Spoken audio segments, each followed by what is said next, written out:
What's up, everybody? It's Shane, Old Vest Symposium, a contributing reporter for the Roswell Daily Record. Welcome to another news update.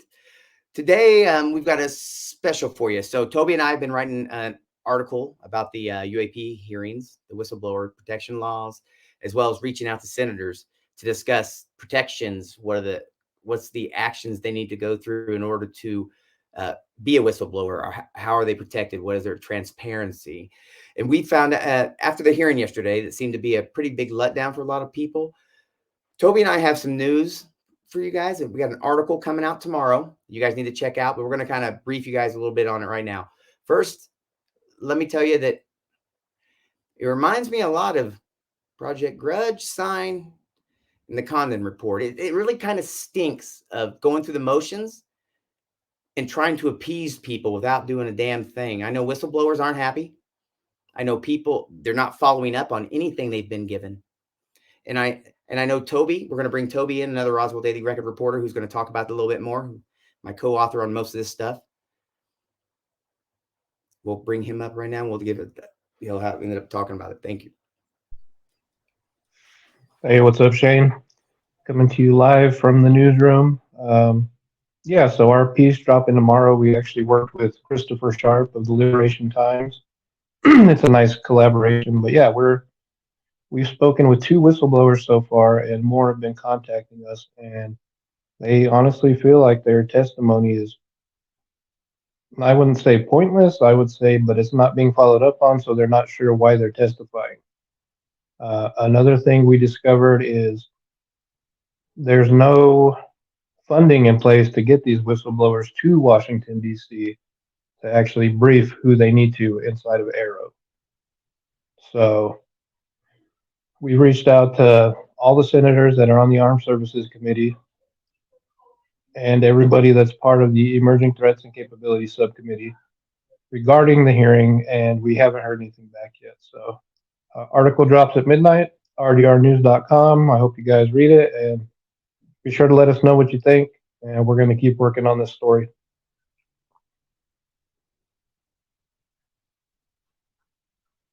And thanks for having me on the show. If you want to find out more information about myself, feel free to check me out on Twitter.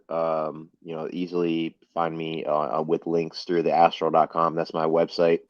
I think you guys are really touching on a really interesting point, because I've always wondered with Arrow, like, why the whistleblowers are involved, or what their involvement is.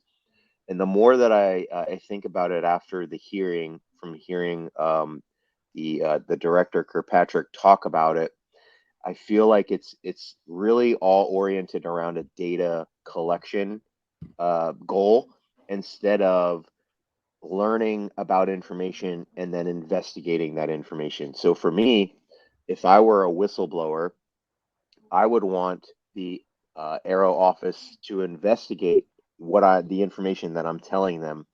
However, what I've really come to think of with Arrow, with the whistleblowers, is that they are focused so much and hyper focused really on the data collection, and of multiple sources of data that they can look at one specific case. I think to them it comes down to how they are able. Kirkpatrick talked about in the hearing of, like, he won't give a confirmation or a determination on a case unless there's enough evidence to do so. So I think what's really happening right now is that there's probably 200 to 300 cases that are basically in flux. Like, they're anomalous experiences or sightings. So they've hit his desk. They're there. So he's like, okay.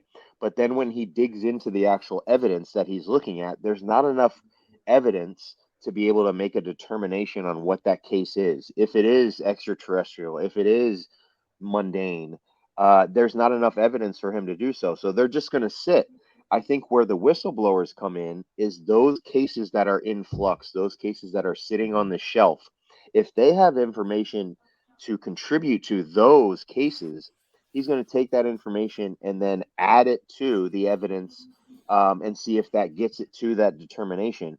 What I think people are expecting is that whistleblowers are coming in to the fold and they're saying, this is what's happening. You need to investigate. And I think they want the Arrow office to sort of, like, investigate the claims. And I think where I was really focusing in, and the interesting thing that I heard from that is at the very end of his testimony, he talks about almost being overwhelmed by the whistleblowers and the amount of whistleblowers that are being sent to him from Gillibrand and that whole office.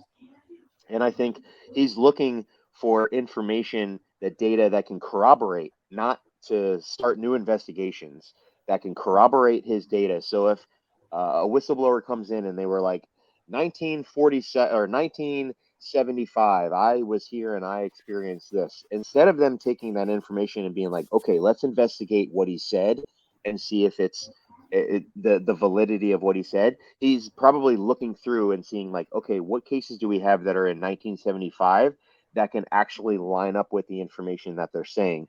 And so I understand the whistleblowers are probably very frustrated in that they're not investigating what I'm trying to come out and tell them. They're just taking that and corroborating it with the data that they already have. And so that's where I'm at with how they're using the whistleblowers, because I always found it very unusual that they're taking the testimony, but I've always wondered how they're using that testimony to actually find out new information. Would it matter to you how they took the testimony? Would it the way they took the testimony show you how concerned or not they were about this subject? If you know what I mean, does that make sense? Yeah, I mean, I think the number of people in off the top of my head, I forget, and I think it was like a couple dozen people have already submitted their testimony. So I think the more people, credible people from within the military or pilots that come forward under NDAs or whatever situation they have and present their testimony, I think that they're going to take that data and information and then put it into the totality of all the stuff that they have. So if they have whistleblowers that aren't really making any sort of sense or the same information as the others, then they probably won't pay attention to it. But if they have like 7 or 8 whistleblowers that are all saying the same thing, I think they really should start paying attention and digging into that information. Thank you for that, Astral. Now I'd like to introduce Jenny. Would you tell everybody a little bit about yourself? And then I'd like to also get your opinion on what we were discussing about them not taking it seriously and basically the history repeating itself with the government faking, this whole, hey, we're taking it seriously, there's nothing here thing. Go ahead and give your opinion, Jenny. I am Jenny. I'm just a Twitter lurker and a independent researcher and investigator of the phenomenon and anything else that's interesting. Thank you for having me. So I had some interesting, some mixed reactions initially after watching it yesterday. And first and foremost, I think that really what was going on was, to me, it seemed like they were introducing The Office.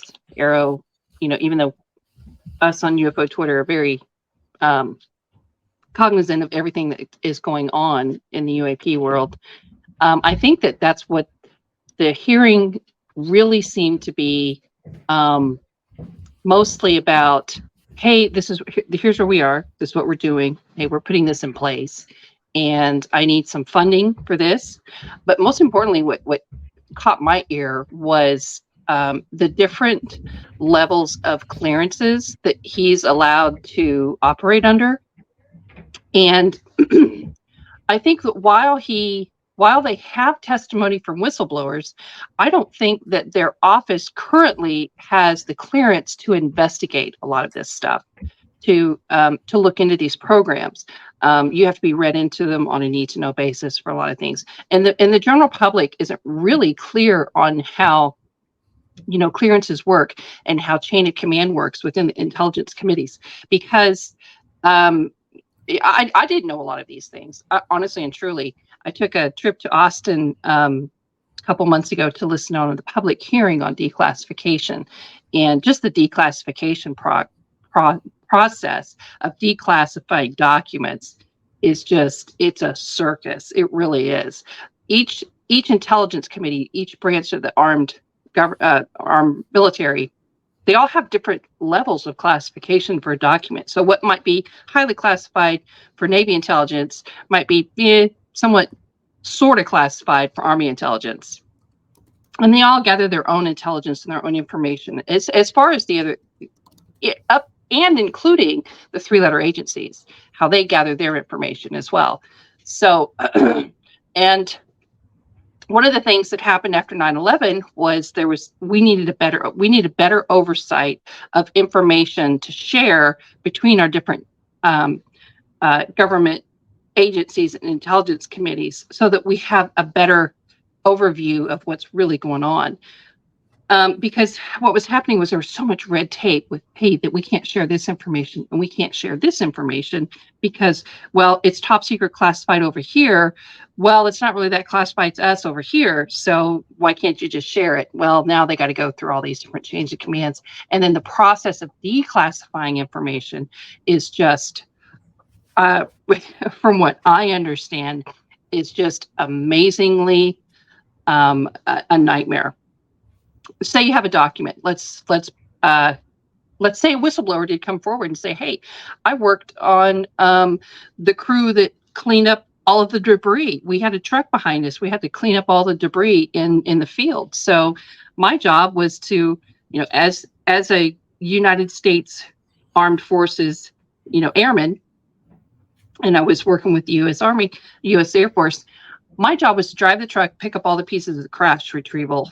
And you can see in my job description, you can look at my record, you can see I was there, I picked up the trash, I drove the truck, and this is my name, Sergeant, Private, whatever. And you can see the dates when I did this. Well, his immediate supervisors would probably classify that document because of where he is. And if somebody else were to try to get that document to look at it, another intelligence committee, well, they would look at it and say, well, it's not really this classified. We can share a lot of this information. Well, then it has to go through all the other intelligence committees to make sure that none of their information was included in that document. And then it gets declassified, and then it gets put out into the public domain. So I think that but that's my personal thoughts on it, is the different levels of clearance that they're allowed to operate under, as far as finding out these information that the whistleblowers are sharing. It is disappointing, though. It's disappointing that, he did mention that they have no conclusive evidence of extraterrestrials, but that doesn't leave out cryptoterrestrials or interdimensional or time traveling. So those things are still on the plate. Those things are still on the table. So those weren't necessarily taken out. So anyway, that's my. So I'm going to say all those points, good ones too. They're actually exactly what I'm going to say is this. The process is so complicated, so convoluted, but again, it's secure because of our nation, correct? So there's reasons, there's repercussions. People are scared, but there's nowhere to go because, again, you can't even go and reach out for help with this without breaking the law. So right now, you need to reach out to your congressman, senator, the intelligence committee, right? And let them know that you're not happy. This is pretty much Condon Report all over again. They're going through the motions, right? So check out the paper, RoswellDailyRecord.com. Tomorrow, tonight at midnight, it'll release on the website. Tomorrow, the paper will be out.